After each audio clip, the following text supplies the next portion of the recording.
Alright.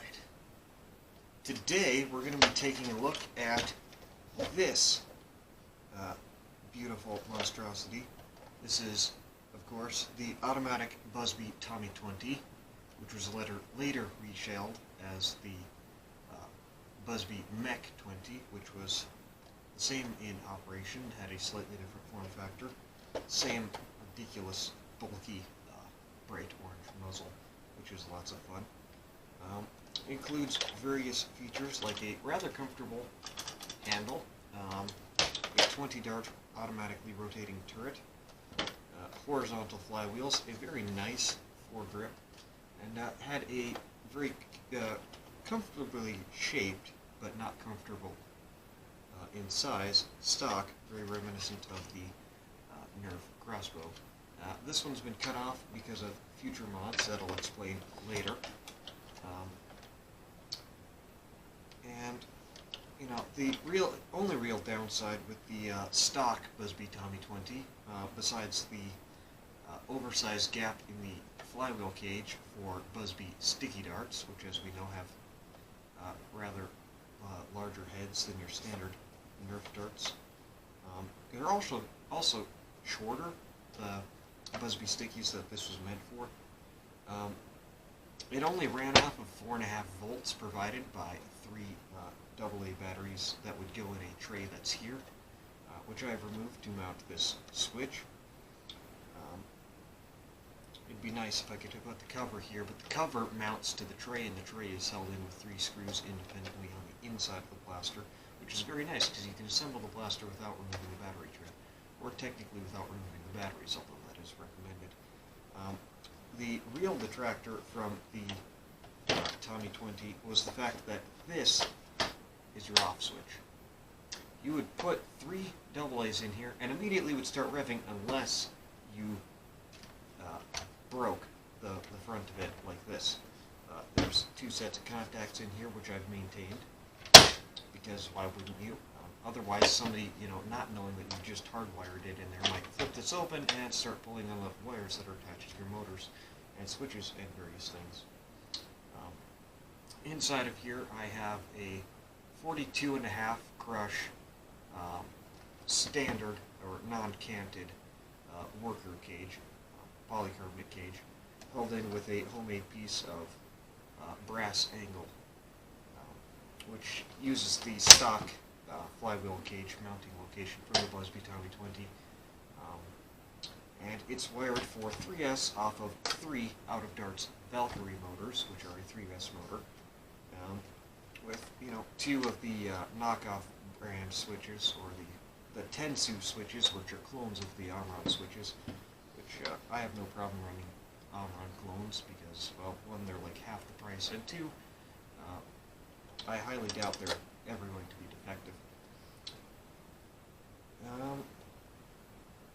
And then, like I was mentioning earlier about the stock BuzzBee darts being shorter, there's a bit of a clearance issue, so I had to clearance this area here so that darts would not jam. Otherwise, because of the slightly wiggly nature of how this front half of the blaster is mounted, the dart heads would rub on there, so I had to clearance that.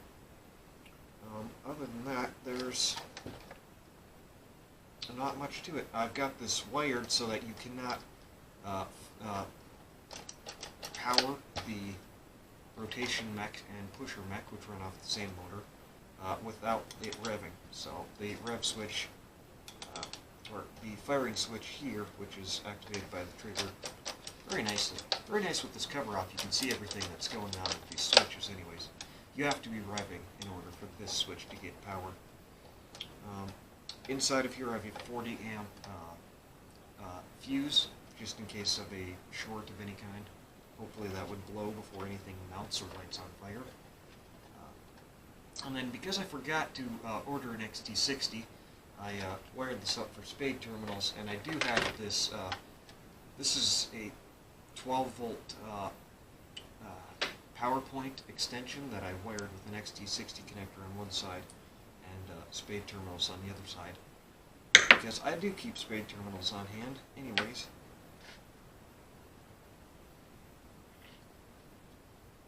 And there's really nothing left to explain here. Oh yes, future integration things. The back half of the Strife, which I may use the stock handle on this, I'm not sure yet. But it's probably going to end up somewhere here, so that I can add this stock attachment point and this great big battery tray, which is going to utilize the entirety of the space in here, since we're not using the Strife pusher mechanism. So I may use that grip on a future project. I do have plans already for the mag wheel, which is good. And then the stock for this, I'm going to make into a stock attachment, but it'll be extended some. And then in the front here, I can use that front barrel point in the flywheel cage as a reference and attach this somewhere like this, so it should have a front tactical rail and an end-strike barrel attachment. And this will then be a tactical Tommy 20, which will be a lot of fun. And you'll notice this is blue because I put some blue heat shrink over it, just because I felt like it. I could have put red on there also, which was a slightly different size, but would have fit actually more snugly and looked more clean. But the red heat shrink I have kind of gets a weird pinkish hue to it after it's been rubbed on and left out in the light anyways. So I think the blue will maintain its appearances longer. Although the switch location might not be permanent, depending on whether or not I decide to use the Strife grip. I would also add a sling point, which would be very good for this blaster, have it be able to be tucked away, you know, marching around with an Alpha Trooper. It runs dry, you can pull this out and open up on a horde of zombies, and it'd be so much fun. Also, adding that stock to the back will make it less front heavy, especially if the batteries are housed there. You'd be able to balance it and run it one-handed, which would help avoid jams because of the location of the grip, which really should be further out, I think, but, you know, kid's toy and trying to save money, you know. I'm sure this thing only cost like $30 or whatever. I don't remember what it is. I should have picked up a couple of Mech 20s when I could have gotten those at cost, but I didn't because I was waiting for something, and it never came to pass. So they sold. And anyways.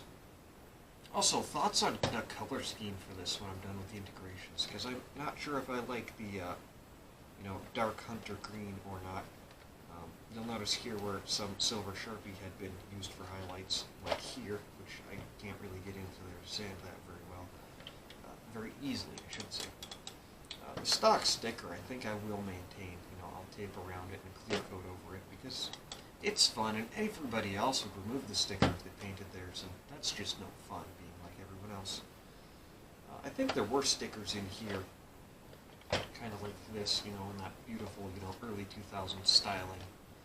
Bright colors, make it look brushed and all that fun stuff. Yeah, it also, like the Strife, has a non-symmetrical passenger side here in America, or right-hand side for universal viewers, which, you know, would match up very nicely with its battery tray. I guess now's the part where we move on to the fun part, which is the firing demo.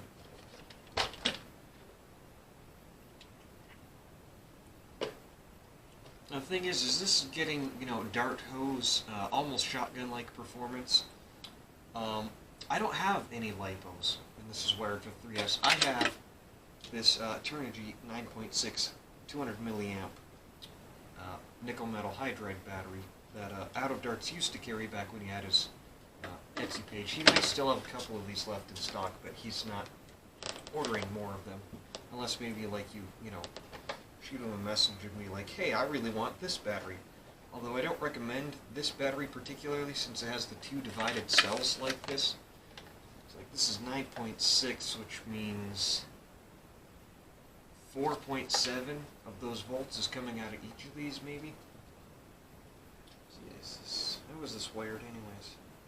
Yeah, these are wired in series, I think. Yeah, they have to be in series because hot in, hot out, negative out. Well, this is negative coming. Negative from this cell is hot on this cell, and then this carries as negatives both of them. So yeah, 4.7 volts coming out of each of those. Alright, so let's unload these 20 old-style Adventure Force Super Darts, or Primetime Toys Super Darts, however you prefer to call them. Although Primetime Toys doesn't make their own stuff without the Adventure Force line, so I guess they're Adventure Force Super Darts. They're not the new waffle head style ones. Let's hear those Valkyries sing, shall we?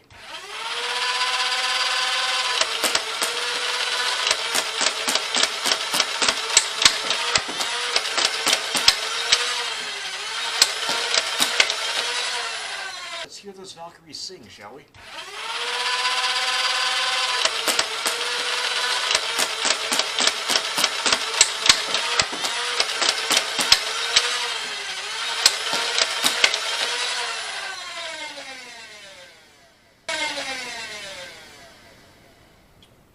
Yeah, I definitely think we want to change this muzzle, because every once in a while one will hit the slip and just go flying up into the air. Which would be hilarious in a friendly fire situation. It's like, oh no, I hit that guy in my team by mistake. I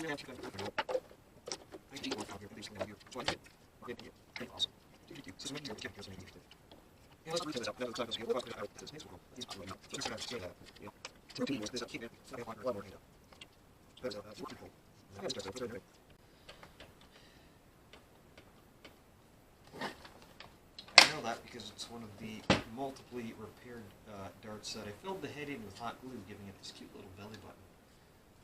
Which, you know, makes the front of it heavier, makes it go farther and all that jazz. Alright.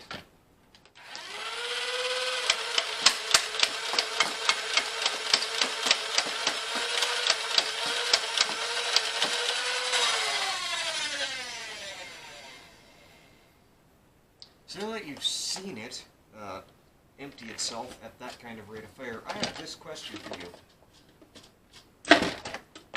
Is this blaster an SMG, or is it actually a shotgun?